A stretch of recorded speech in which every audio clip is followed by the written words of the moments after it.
Thank you, Mr. Chair. I'm going to talk about a completely different subject. I know everyone wants to talk about Mars and the Moon, and that's great, and they're laudable goals. But you can't get to space until you go through the big A. So I will be talking about the big A.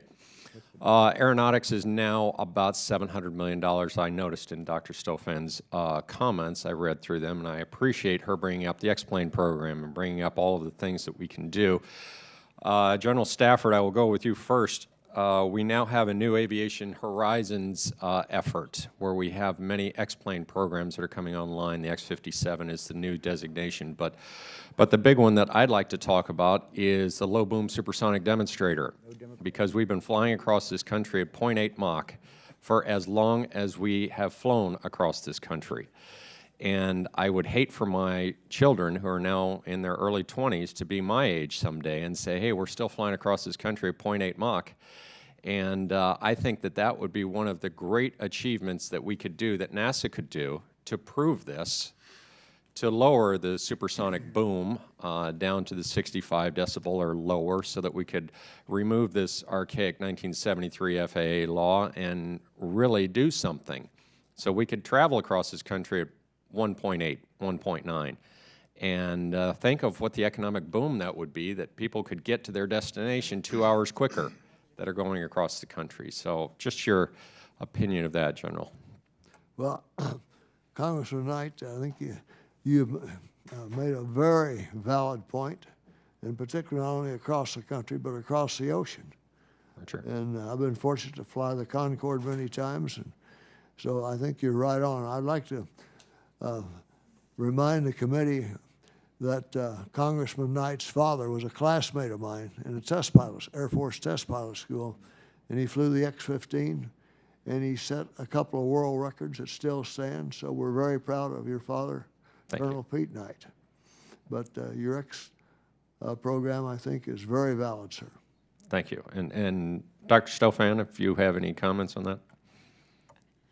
I think NASA's aeronautics program, as I said in my submitted remarks, is really critical. Obviously, the aviation industry is a hundreds of billions of dollar industry here in the United States, and the fundamental research that NASA does, from looking at all the technologies that we help to develop that are in the latest Boeing aircraft, we really underpin a lot of the developments in the U.S. aviation industry. And so from the low boom demonstrator to the X-plane program, the investments that NASA makes in aeronautics are really critical, and I think they should be supported by this committee going forward. I would point out we're also doing work in green fuels, which is critical, because when you fly planes at supersonic altitudes, you're putting greenhouse gases into a place in the atmosphere where they reside for a long time. So NASA also is doing a clean fuels program along with the low boom demonstrator. Both of those are critical for allowing supersonic air transport.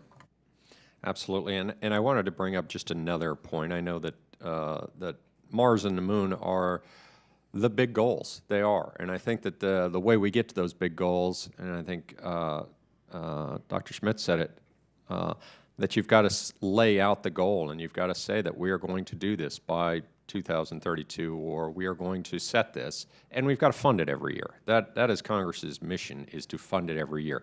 The smart people will figure it out.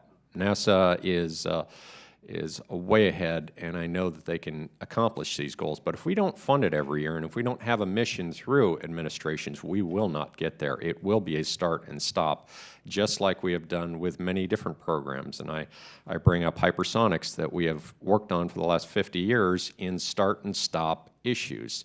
Our last start and stop was the X-43 and the X-51, and we have done great data collecting over those periods of time. But now we are seeing other countries take our data, steal it, and then jump forward, and then maybe fund. So now we are seeing other countries maybe establish a weapon that would hurt us at 3,800 miles an hour.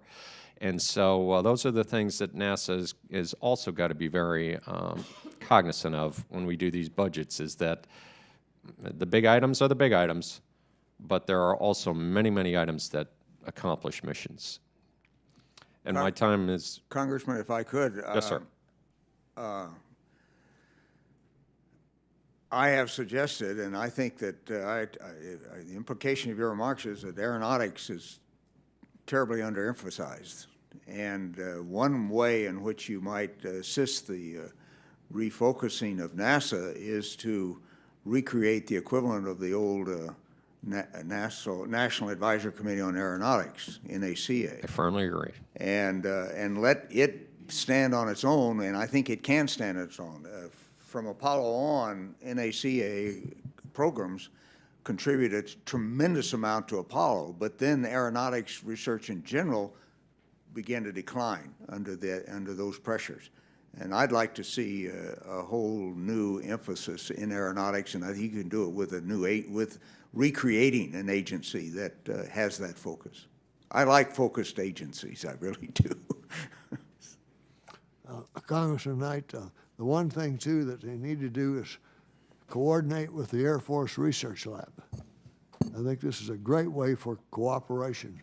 And there's no doubt you brought it right out that I've been briefed on some things the Chinese have done, and they've really advanced in hypersonics and weapons, not nuclear, but just with chemicals, or you put just energy, V squared over 2G. It's got a real tremendous effect. But you're right on that. We need to get back into hypersonics. Thank you, sir. Thank you, Mr. Chairman. I yield back. Thank you.